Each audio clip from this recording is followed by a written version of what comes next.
Good afternoon. I am Vinicius and he is Andres. We are bachelor's studies students. I am from the mechanical engineering in Federal University of Technology in Brazil, and Andres is from University of Seville in Spain. And we are doing our project here called Novel Control Method for Overhead Crane Load Stability. And our main supervisor is Professor Heikki Andrus, and second supervisor Hamid Lutfahani. And okay, just quickly, I'm gonna start talking briefly some introduction about some kinds of cranes and our special crane style that we are studying. A little bit about swinging of the load. Talking about also some solutions that are employed actually now for controlling this pendulum swinging, and our aim with the project. And then talking about our system, briefly also the linear motor, the pendulum, and the joystick we are implementing. And then after this, Andres will talk about the control method we implemented, the Lyapunov function, and the designing and optimization of everything. And finally, the results and some suggestions of any studies that can be done forward. Okay, quickly about cranes that have been used since ancient Greeks basically for moving heavy loads for building tall structures. And today they are used in transport, construction, and manufacturing industry. On transport, they're basically for loading and unloading cargoes on decks, for example, for loading ships. On construction, for lifting beams or any heavy parts. And in manufacturing, for example, like assembling an engine on a car, for example. There are three types of cranes. One of them is mobile crane. For example, this one is being used in construction. The arm of the crane is attached to some moving, like a truck that can be moved everywhere else. And fixed crane, for example, this one is set up on a deck where the ship, for example, moves and it's loaded and the crane stays there. And our goal of studying is the overhead crane. That is mainly used inside factories or like the one that we have here in the lab for lifting heavy weights and moving them horizontally. Then we have this problem of swinging load.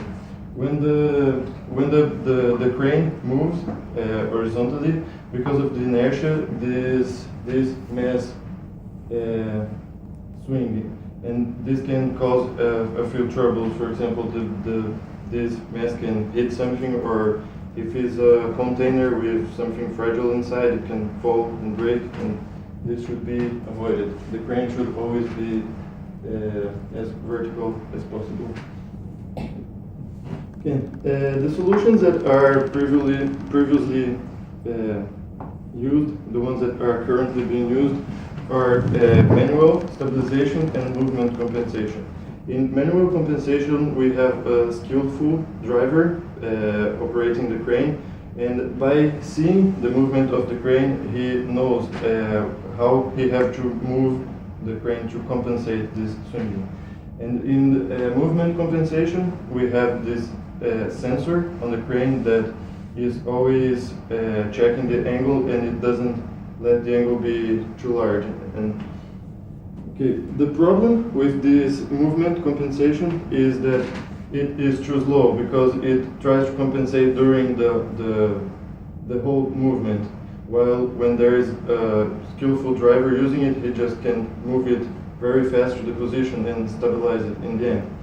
So our goal was to create something that could make it fast movement when we can be fast, and stabilize it in the end without the needing of a skilled driver for it. So we decided to implement this joystick with movement, and then we have this clicking on stabilizing in the end, so it can be much faster, and stabilize it from the end. And then this can eliminate the need of a very skillful driver and still increase the productivity. Okay, our system consists in a linear motor, a pendulum, and a joystick. The linear motor is this Samsung 1FN3 linear motor, and it has a ±10 voltage input that is translated into speed set point. So this plus minus voltage, as higher as it is, it controls the speed on one direction or the other. And the output of our system is the position that is given by an encoder on the moving part of the motor. Okay, the system of the pendulum was this structure that we designed firstly on SolidWorks. We did analysis on frequency and vibrations to make sure that the structure is very robust. And the structure was built here in the LUT laboratory. And the pendulum consists basically in this metal bar of 46 centimeters, this mass of approximately 1 kilogram, and the encoder that gives us the output of the angle of the pendulum. Okay, the joystick, the model that we used is this one from Logitech. It's mostly used for gaming, but we are using this one because it's very simple device, and it can control movement very easily, and we can also use the button for stabilizing. We are only using the movement on the X direction from swinging to right or left. Okay, now Andrews will continue on the control method. Okay, I will now talk about the mathematical background that we needed for this project. I will start with obtaining the mechanical model. This is our system.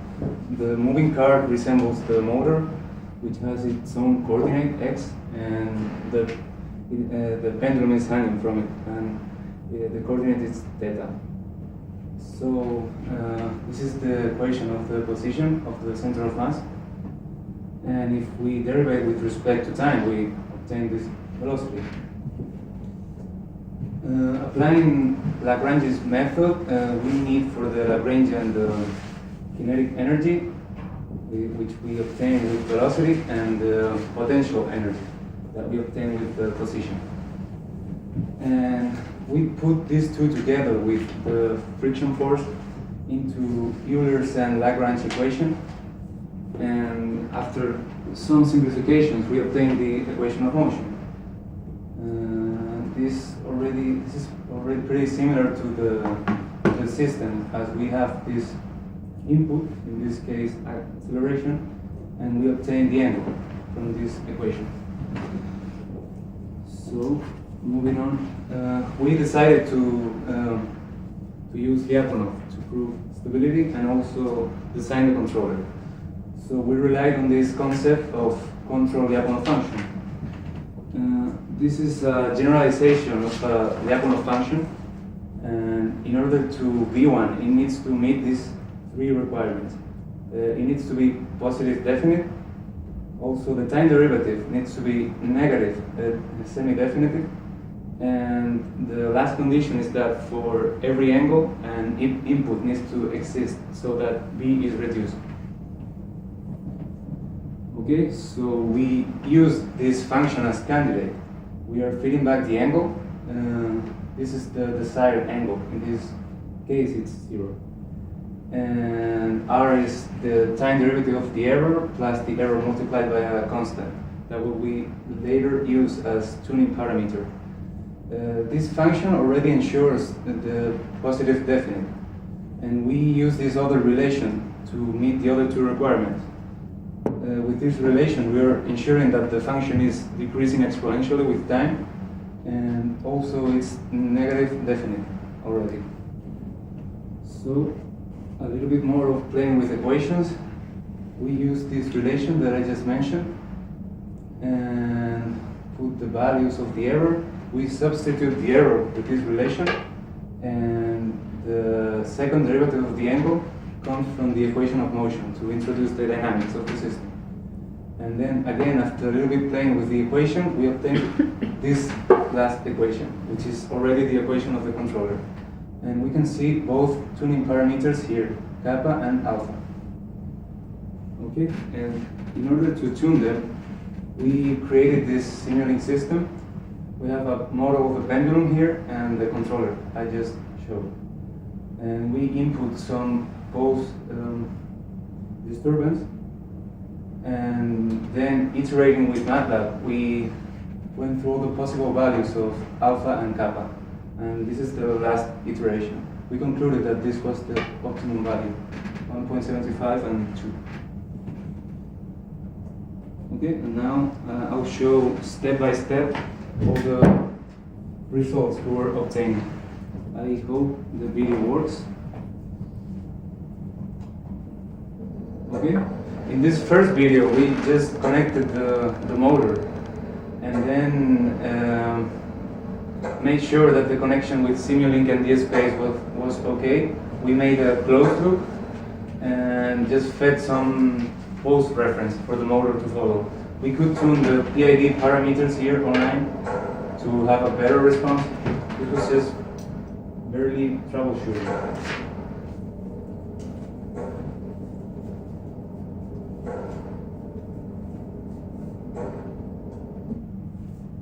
Okay, moving on to the second stage. Here we basically implemented the joystick as reference for position, and then we mounted this pendulum structure to hold the pendulum. There's no swinging compensation whatsoever yet. It's just there.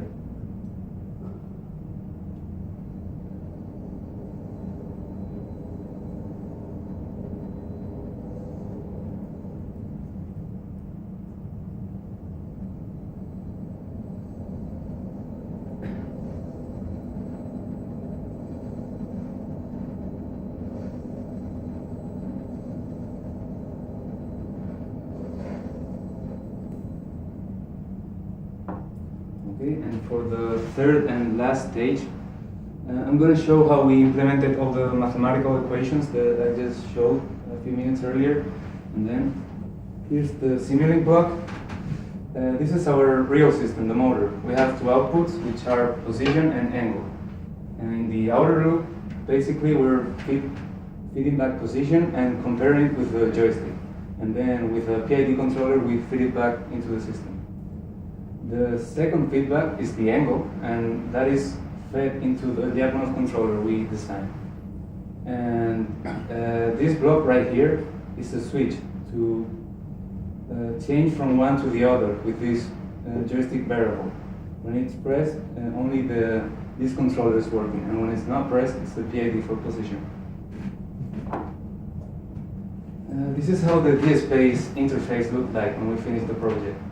We're plotting here position and position reference. This is the actual angle in degrees. Those two are gains just for controlling the velocity. And here we have the joystick, but we also have a sine and pulse reference, and we can switch from one to the other. And those two are showing if the trigger is being pressed and what position is being asked from the joystick. And here's our last video.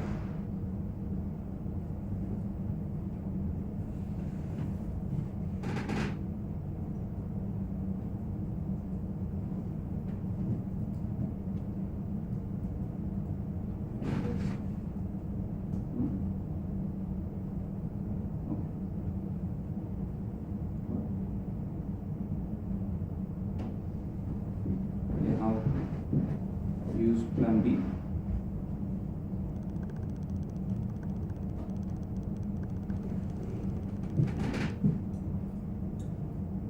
Okay, at first there's no stabilization, as you can see.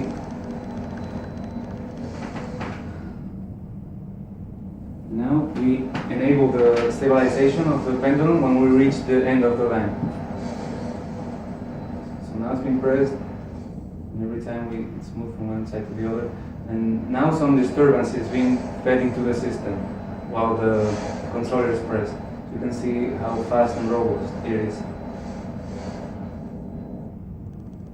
Again, we're showing how we press the trigger when we reach the end of the line to compensate.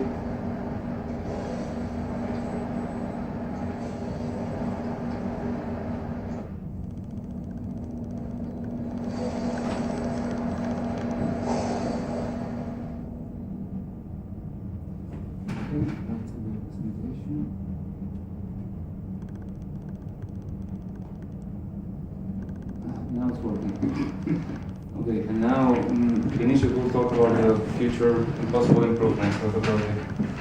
Okay.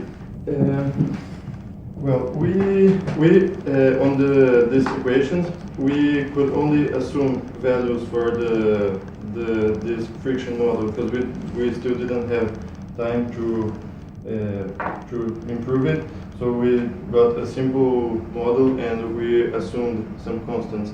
But for more precise results, we could or someone could improve this friction model to something more elaborate and get more precise results. Also, the pendulum could be switched by a cable that would be something closer to a real application, like the cranes have this kind of metal cables for moving it. And this would create a situation that if we would like to stabilize it in both x and y directions, we would have an extra degree of freedom. And for it would be necessary another linear motor in a perpendicular direction, so it could stabilize it. Also, it could be done some trials, like using the system for a pick and place procedure, like try to put it in practice in some actual crane, try to implement it and test it to see how it works, how faster it is compared to a skilled driver. And also, a problem that we constantly have is that the space for the movement of the linear motor is too short. So we have these sensors in the end for precaution, and the motor doesn't have a lot of space to move, or it reaches the encoder and the sensor, and every time it reaches the sensor, it stops, and we have to turn everything off. And this 1 meter space is really short for really making it swing and stabilizing it. Well, this is our references and for the presentation, and if anybody have any questions. Yes, very good. Very good talk. How long you have to work here? Here in LT? Yeah. For 1 semester, and this one second semester now. Yeah. The project only this second part of the semester. Yeah. We started in January. So where are you from? I'm from Spain. Spain. Yeah, I'm from Brazil. Okay. Yeah, it's very good talk. Did you do something like this in your own universities before coming here? Yeah. Well, honestly, this was my first time working With the control system. Yeah.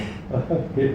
I work with Simulink in my university, but Yeah. never in a real application, just Uh-huh. behind a computer. Yeah. So is exchange student or is you are exchange student or Yes, yes. Yeah. for 1 year? Mm-hmm. I might take it some more, but Actually, Andres he will be here to do his master here. hopefully. Well, Hopefully you by are. next year. Yeah. And Vinicius will be in Brazil for 1 year, and hopefully after that he will join us. But I think it's great to work in such a short time. Yeah. I agree. And also the good thing I should add, because this linear motor was completely out of any installation, it was failure, but these guys with help of Yoko Vista together, they just made it work and it was good. Just one thing, I wonder, before you present about the external the external disturbance for the pendulum, what kind of external disturbance that you consider? You mean when I was tuning, when we were tuning the controller, or when we were showing the video? Tuning the controller? Turning the controller, and then it should be the some parameters that you have to look in the. We were just looking for the best response to any kind of disturbance. Yeah, because we in our lecture we have this kinds of simulator, and also the harbor frame. When we take a count, they also vibrate, and also what they do is that according to the experience of operator, they try to limit the vibration. But in that case, if you use a cable, there's no sensor. Yeah. So then what you can do if you use a cable?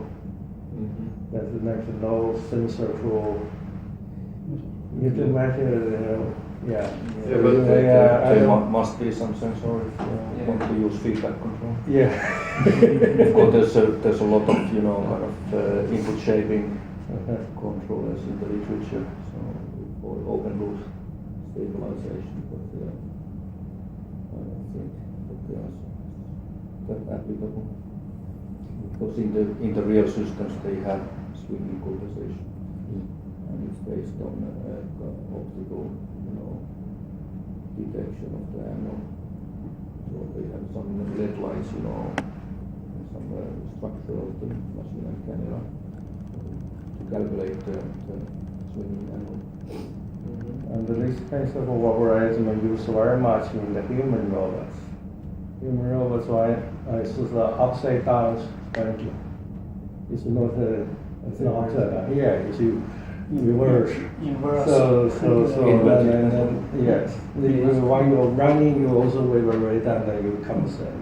The humans work is like the same. So would you be able to use the same control method in inverted pendulum? To be honest, I think it could be even easier because all the literature is about inverted pendulums. Yeah, it was hard to find this. In the middle. Yeah, it was very, very hard to When find you draw anything. this and then you can go and that's what is the standard there. Yes, but you can't combine the manual control and compensation system. You must have alternate compensation all the time. Because human can't stabilize, inverted pendulum very easily. So what about if we had a cable and we would be able to increase the length between the distance between the load and the crane? So would this control method work also in various bar lengths? Oh, we're not considering any elasticity of the bar, so It's just that the length is varying, or the mass is varying. have to be tried. I'm not sure if we calculated the model with a fixed length of the bar. Okay. So we could make a more complex model maybe. But anyway, this is more model-based control. Yeah. So we should update the model online in order to make it. Mass change, everything is changed. Yeah. Mass change and mass change. I don't think that is a problem as long as you can measure it, so you can update your controller. Yeah, but on our controller, the mass is basically for the friction only. It doesn't intervene in anything else. It's Okay, so basically if a big the mass friction. or some small mass, you can control right is the same. It will change the friction. Change the part, friction, yeah. yes. Yeah. But now the mass is fixed to the end of your rod, but if there is a kind of flexibility between the rod and the mass, like in the practical, the mass can rotate. The mass itself can move, so the situation will be different. Mm-hmm. Then the whole system is a kind of time-varying system. Yeah, but I think we since you have the revolute joint, you know, in the crane, if you had a cable, so if you maintain the tension in the cable, I think it's the situation is the same. But if you lose the cable, then it's different case. I think this method would work also with the cable. With the cable, you don't need to measure the. You need one kind of sensor to measure the angles. Yeah, but you need to measure the swing angle online. Like in here, they have an encoder in the revolute joint. Yes. But you should have another method when using cable, like the optical methods from the ground or whatever. And you can use machine vision or convention angles. Actually, companies like Cargo, they use optical method for measuring. Yes. So they have LED lights, you know, on the ground. Yes. And then they have a camera on this moving part of the vessel. I remember this Suzanne also used this algorithm in the simulator or not? No. Because the virtual environment you can measure it. Yeah, you can measure, You can measure it anything you and want. then you can show how can you compensate But this. he used only open loop control, haptic feedback. Good work. How did you get Lugano functions? Is that from reference or by trial and error? How did you get? We had a reference for the candidate function.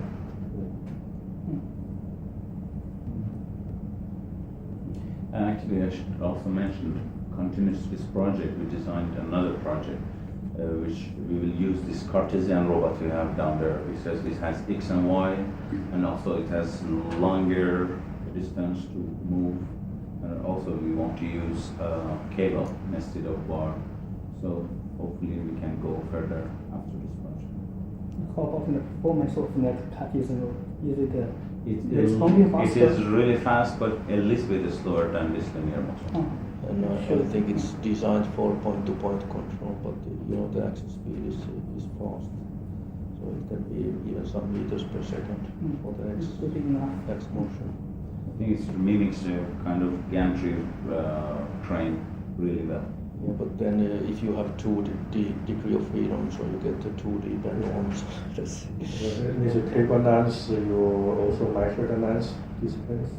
Yeah, I think that's quite easy. If you have a winch, so you can measure the Okay. If you have a winch, you measure how much length you want to come out. Yes.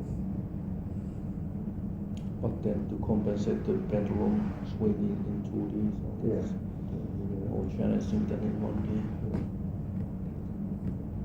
Actually, in Australia, I saw one installation in which they compensated the inverted pendulum in 2D, so they built a Cartesian or XY table and the pendulum pointing up, and then they compensated in 2D.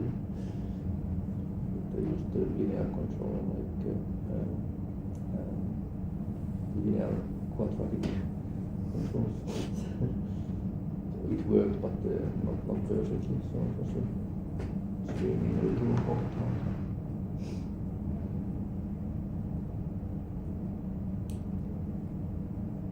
Yeah, but anyway. Okay. Okay, thank you.